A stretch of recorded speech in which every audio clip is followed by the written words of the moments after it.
Hello, my name is Ralph Smith. I'm the pastor of the Mitaka Evangelical Church in Tokyo, Japan. This is the second half of the talk called An Old New Approach, the third talk in a series of our talks on the Synoptic Gospels.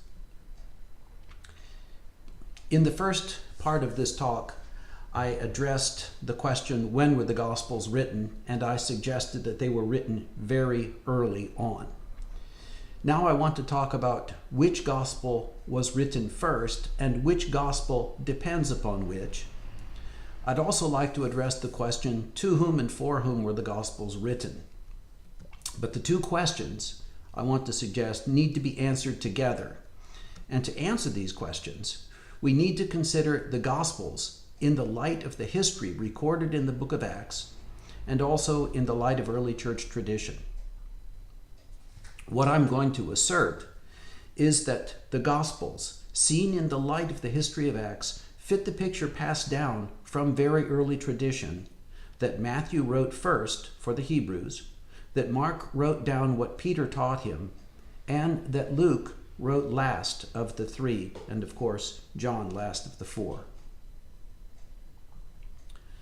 So, from now on, I'd like to briefly introduce church tradition, consider the chronology of the book of Acts, consider the initial need for a written gospel, and then consider the need for and production of additional gospels. These are the four issues that I'm going to be addressing in the following presentation. First, a very brief introduction to church tradition. This is from John Wenham and his very fine book, Redating Matthew, Mark, and Luke.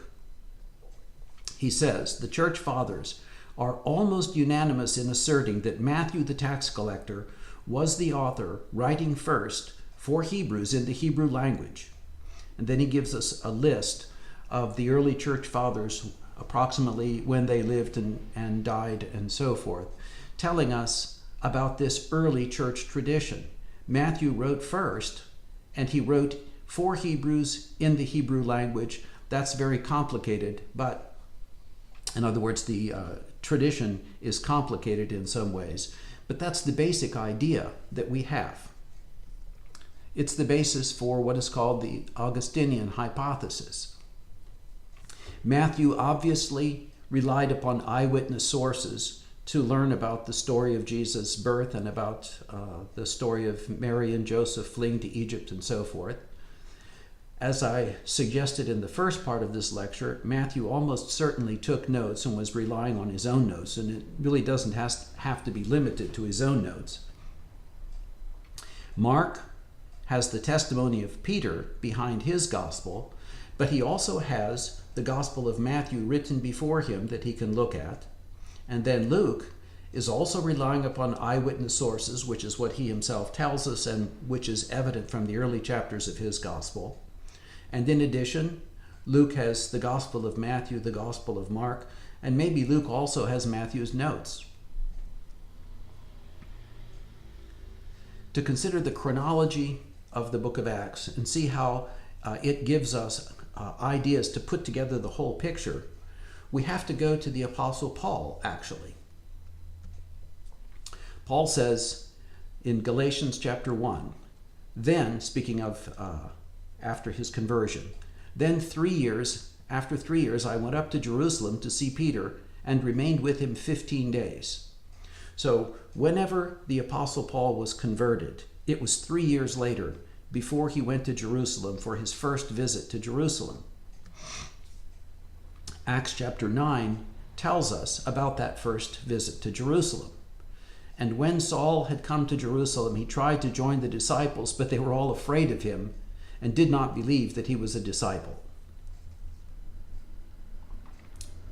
Then Paul tells us, and this is back in Galatians chapter 2 now, he says, then after 14 years, I went up again to Jerusalem with Barnabas, and also took Titus with me, and I went up by revelation. Well, this is recorded in the book of Acts. There was a revelation of a coming famine in Jerusalem, so they took up a collection in Antioch. And it says in Acts chapter 11, verse 30, "This they also did and sent it to the elders by the hands of Barnabas and Saul." So the revelation that was the basis of Saul's visit 14 years after his conversion was the revelation of the famine in Jerusalem. And the visit that Paul is referring to in Galatians chapter 2 is the visit that he and Barnabas did when they took this contribution to Jerusalem.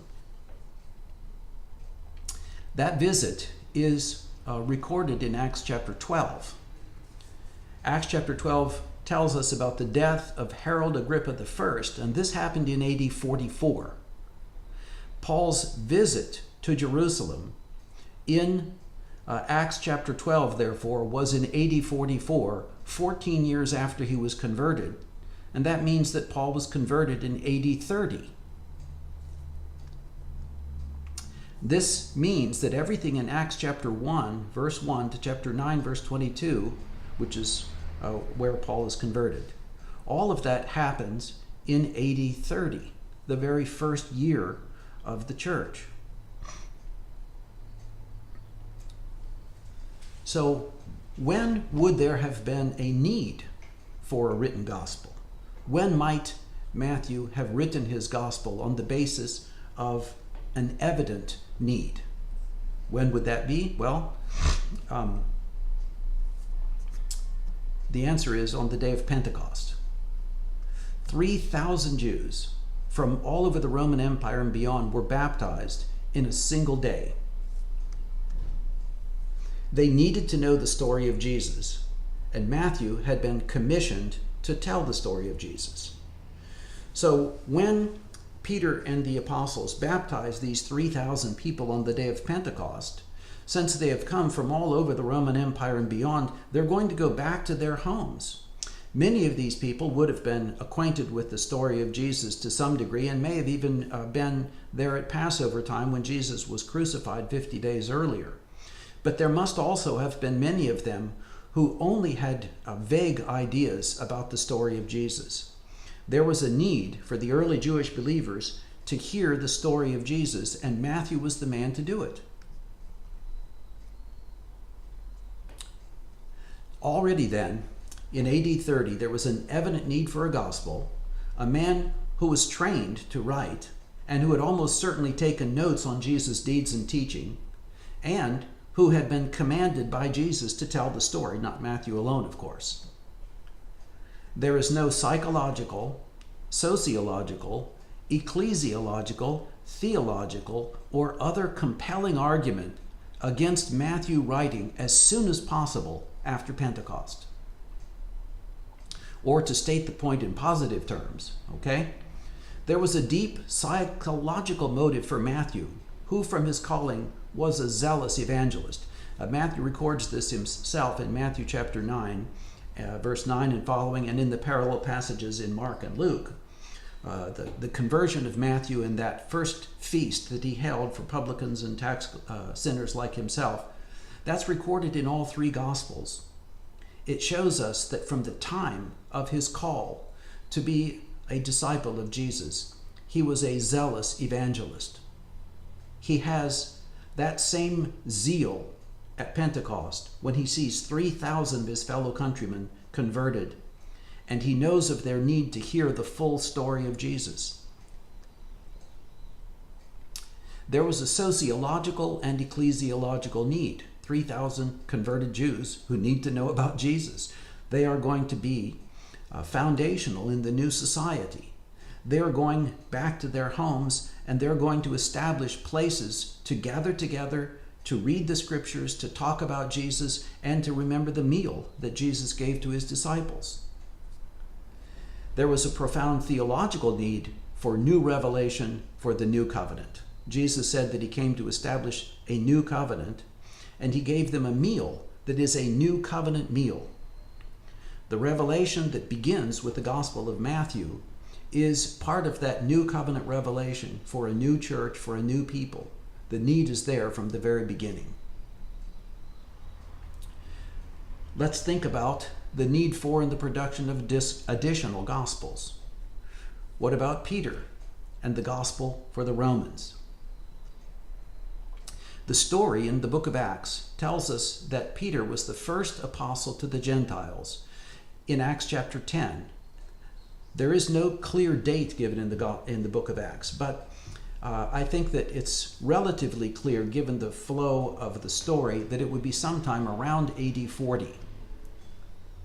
And this is interesting, okay? In spite of the Great Commission, we read in the book of Acts, chapter 11, verse 19, "Now those who were scattered after the persecution that arose over Stephen traveled as far as Phoenicia, Cyprus, and Antioch, preaching the word to no one but the Jews only."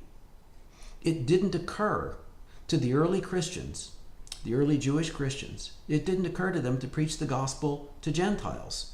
Jesus is a Jewish Messiah. His coming is the coming of the Jewish kingdom. So they didn't preach to the Gentiles in the first years. I think that we can say it was approximately the first 10 years of Christian history that the church was composed entirely of Jews, including the Samaritans in Acts chapter 8.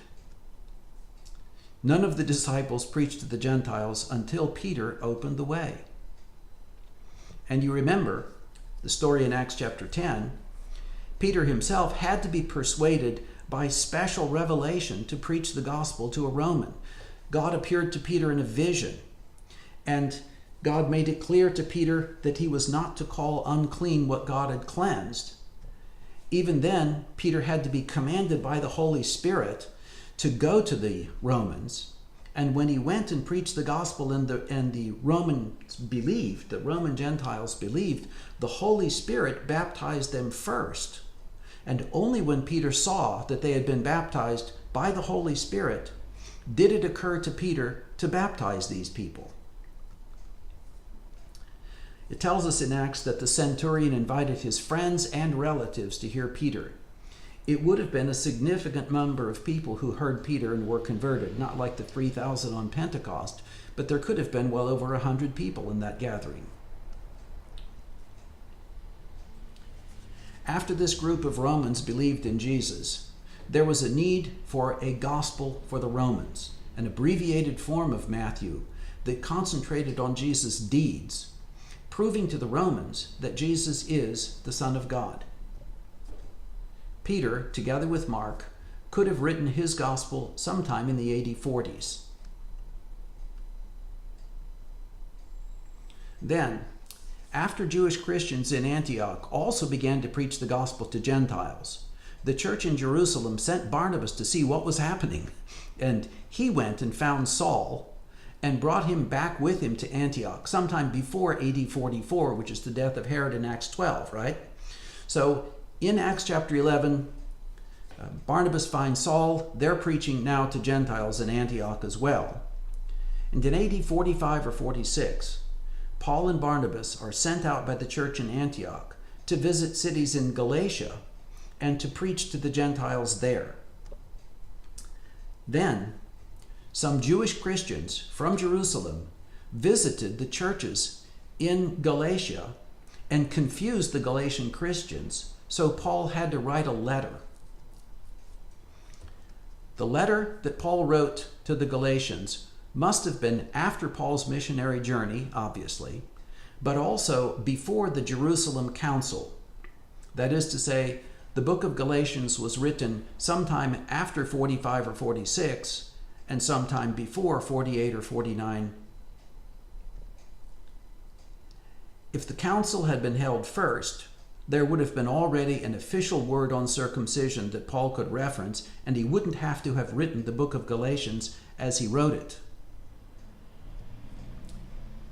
So in AD 48 or 49, a council was held in Jerusalem to consider the problem of circumcision, the first church council, and the definitive answer to the circumcision problem which had troubled the Galatian churches.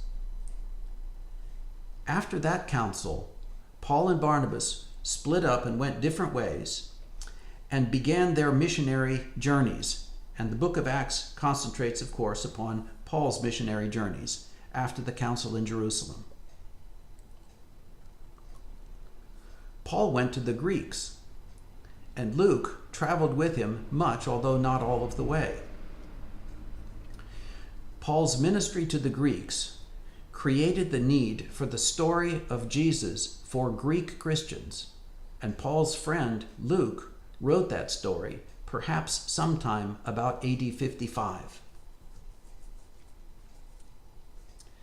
In 2 Corinthians chapter 8 and verse 18, it says, "We sent with him the brother whose praise in the gospel is through all the assemblies."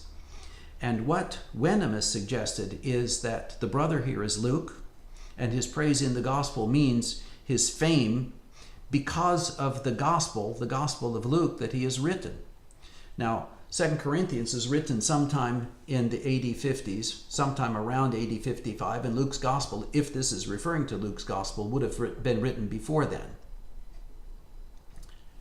John's gospel was probably written in the early 60s, assuming that he wrote his epistles in